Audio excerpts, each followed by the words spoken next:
Welcome to our Friday Focus. Along with Will Johnson, I'm Andrew Monaco. It is so good to be back here at Kyle Field. My goodness. Perfect weather. It is. Football weather. We got is. a little breeze. It's going to be like this tomorrow, so we're fine with that. But what a road trip. Whew. Got rough at the end. And yeah. The cure for what ails you can be this stadium for the Aggies. Just a quick recap of those three games. They deserved to win in South Carolina, and they did. Mississippi State, maybe a little bit of a step back. Didn't grow, as Jimbo talked about it. Auburn deserved to win the game. Didn't finish. But I think there are too many positives from that game of playing that well on the road for 3.5 quarters to take in against Ole Miss tomorrow. Auburn, you dominated for 50 minutes, and you did it statistically, too. 28 first downs to 13 in favor of the Aggies at the end of that game. Before Auburn got hot late, the total yardage was somewhere in the range of 400 for the Aggies, about 150 for Auburn. The offensive line was moving people around. The secondary had good coverage till they lost it kind of late in the game. But 50 minutes of real SEC West football from the Aggies. You just need 10 more. They haven't played their complete game. But like I said, maybe being back at home here at Kyle Field in front of that 12th man helps propel them for that final 10, gives them that complete game, and they need to put together 3 in a row. And what a memory the last time they were here, the overtime victory over Kentucky. See if that momentum continues. Classic matchup tomorrow against Ole Miss. Let's start with Ole Miss's offense. Rebels, number 2, total offense behind only Alabama. They are dynamic offensively. And it's the wide receivers, if you ask me. You knew before the season they had a trio that could beat you, and it has come to fruition. Those guys are really good.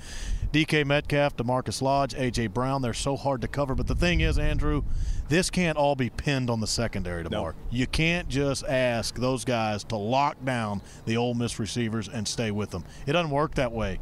Pressure has to be created on Jordan Ta'amu. That means that front line, the linebackers, blitz packages that Mike Elko might throw in, they have to do their part. This is not a situation where you ask corners and safeties to run with these guys and hang in there. If there's no pressure on Jordan Ta'amu, the secondary can't do their job against that dynamic trio. Now let's turn it around. You were talking about all the success that the Aggies offense had against Auburn. They were able to get the running game going, the balance that they had through the passing game. If Ole Miss is very good on offense, it's just the opposite on defense. They are dead last in the SEC. Going to be a lot of points in this one, isn't there? Yeah, their last game, they lost it late to South Carolina, 48-44.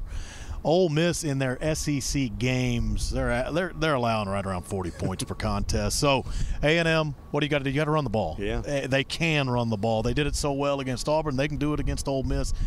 And it keeps your defense fresh. It keeps that vaunted Ole Miss offense on the sidelines. And how many times have we said it on broadcast this year? A&M, that defense, yeah, they're good, but you got to understand the offense is helping them. And when Braden Mann punts, he's pinning people deep. That defense is getting a lot of help. Yes. They're defending. They're going out there for about 20 less snaps per game than they were last year. That's the recipe tomorrow. You don't want to get in a track meet and have this defense out there all the time trying to run with these guys. Run the ball on the offensive side if you're the Aggies. We know they can do it. Sustain drives like they have all year. Finish them with points, though. We've seen a lot of field goals at the end of these drives. Finish them with touchdowns.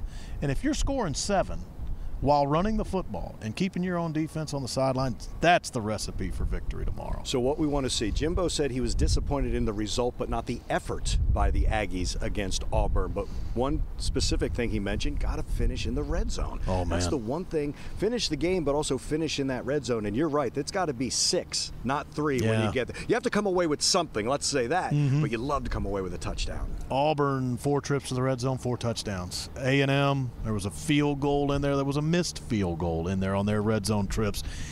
You're going to play close games, and this team has. I mean, look at what's happened all season. Clemson's a 2-point game. Alabama, I know it's a 22-point game, but that's the closest game Alabama's played all year, beating A&M by 22. Then it's Arkansas by 7. It's Kentucky in overtime. It's Carolina decided late by 3 points. Auburn.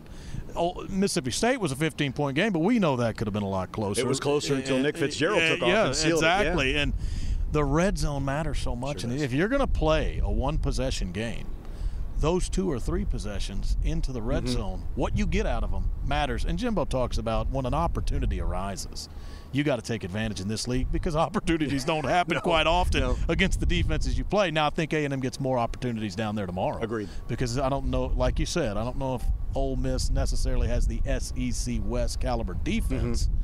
More opportunities going to come in the red zone tomorrow, and you're right, man, they got to be touchdowns. They've got to be touchdowns tomorrow, not field goals. How about a little bit of this good news? Jamon Osborne, Jimbo Fisher said in his coaches show this week, he's going to be back. They're going to get Derek Tucker back on the back end. Buddy Johnson, I thought, was outstanding terrific in that game against Auburn. on that defense. Miles Jones got some run. Larry Pryor's been good all season long. This team also changed a little bit. When you get some players back that's like a little renewed, Eric McCoy also, he's going to be able to go. So valuable at center, so smart. He makes everything run. We were excited before the Auburn game because we saw Jamon Osborne running around out there, no boot, making cuts, running routes. You had seen it during the week. Yeah. I witnessed it right before the game, and we kind of had a little smile and said, okay, not today. We know it's not going to be today. Didn't suit up, but we thought it was soon. And what a boost to that receiving core if we get him out there on the field tomorrow. We will join you tomorrow, 10 o'clock for our pregame show along the Aggie Radio Network. 11 o'clock is the kick, the Aggies and Ole Miss. Will and I have to run over to Reed Arena. We've got a little basketball tonight as well. It's going to be a good one, too. It's going to be real good. Aggies taking on UC Irvine. That one tips off 8:30. Catch Will with Tab Bentz. They're on the SEC Network. And John Thornton joins me on the Aggie Radio Network. But I'm really looking forward to being back here tomorrow. Oh, and for 3 straight. You got it. Let's get comfortable for once right here at our home turf. That will be great. Will Johnson, Dave Elmendorf, and I have you set tomorrow morning. Thanks for joining us for this Friday Focus. Thanks and gig 'em.